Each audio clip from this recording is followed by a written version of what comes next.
نگران شورا کی بارگاہ میں اپنا سوال عرض یہ کرنا تھا کہ میں ایک مزدور آدمی ہوں اور میری اہلیہ کو اکثر و بیشتر مجھ سے یہی شکایت رہتی ہے کہ آپ مجھے وقت نہیں دیتے ہیں، اور اتفاق کی بات یہ ہے کہ جب بھی میں کوئی ایسا ٹائم ان کے لیے نکالتا ہوں تو میرے پاس کوئی بڑا کام آ جاتا ہے جس میں پھنس جاتا ہوں۔ میری جو ہے اصلاح فرمائیں۔ دیکھیں، وقت مانگنے کا بھی کوئی معیار رکھنا چاہیے۔ اب وہ بولے کہ 12 گھنٹے 24 گھنٹے 10 گھنٹے میرے پاس بیٹھے رہو تو یہ بھی نہیں۔ دیکھیں، ایک اسٹینڈرڈ ہوتا ہے، جو میری سمجھ میں آ رہا ہے ایک اسٹینڈرڈ ہوتا ہے کہ ایک شخص صبح 8-9 بجے، ہم اسٹینڈرڈ یہی بناتے ہیں، صبح 8-9 بجے سے گھر سے نکلنا ہے اور تو 5-6 بجے 7 بجے گھر آنا ہے۔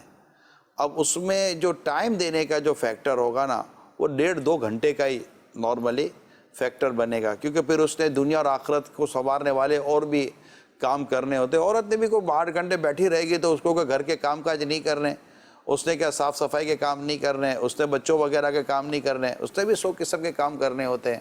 تو یہ ہوتا ہے کہ وہ اس انداز پر اپنے آپ کو ایڈجسٹ کرے گا۔ وہ 1.5-2 گھنٹے 3 گھنٹے بعض اوقات فیملی کے لیے ٹائم ہوتا ہے۔ اس میں ہے یہ کہ اس کا بھی جدول ہونا چاہیے کہ وہ ٹائم ہے کس چیز کا، اس دوران کیا کرنا ہے، روز کا اسکیجول بنا ہوا ہو کہ آج اگر اتنی دیر بیٹھنا ہے۔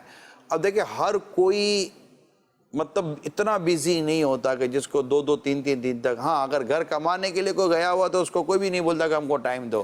2-2 سال 1.5 سال تک رہتے ہیں، اور آپ جیسے سچویشن بتا رہے ہیں کہ آپ کے پاس کام آ جاتا ہے کاروباری طور پر یا بزنس پوائنٹ آف ویو پر، مزدوری کے طور پر ہی صحیح کام آتا ہے، تو وہ آپ گھر کے لیے کر رہے ہیں نا۔ یہ بھی ایک طرح سے گھر کے لیے ٹائم دینا ہوتا ہے۔ ماشاءاللہ، روزگار کما رہا ہے، وہ اپنی ذات کے لیے مرد تھوڑی کما رہا ہوتا ہے خالی، وہ اگر 25,000 کما رہا ہے تو پھر اپنے اوپر تھوڑی خرچ کر رہا ہے، گھر بار کے اوپر خرچ کر رہا ہوتا ہے۔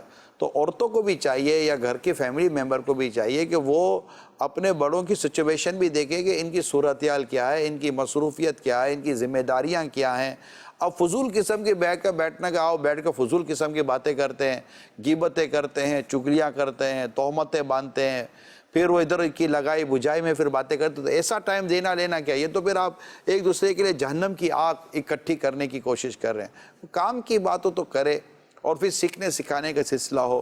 اللہ کریم نے سورہ تحریم کی آیت نمبر 6 میں جو فرمائے نا، یا ایھا الذین آمنوا قوا انفسکم واہلیکم نارا وقودھا الناس والحجارہ، یہ بہترین آیت کریمہ کا حصہ ہے جو ہمیں بتا رہا ہوتا ہے کہ ہم نے گھر میں ٹائم کیسے دینا ہے۔ مدینہ اگر فور ایگزامپل، چلو میں ورسٹ بات کر رہا ہوں کہ اگر کوئی آدمی گھر میں ٹائم نہیں دیتا تو بھی گھر میں لڑائی مت کیجیے۔ لڑائی کا پتہ ہے کیا نقصان ہوگا؟ یہ میری اسلامی بہنوں کو سمجھا رہا ہوں۔ آپ نے گھر میں کی لڑائی، اب ہو گئی اس کو کوفت، اب جب یہ گھر آ رہا ہوگا نا تو اس کو یہ لگے گا یار گھر جاؤں گا تو یہ لڑے گی، گھر جاؤں گا تو لڑے گی، تو یا دماغ خراب کرے گی، گھر جاؤں گا تو یہ حال کرے گی۔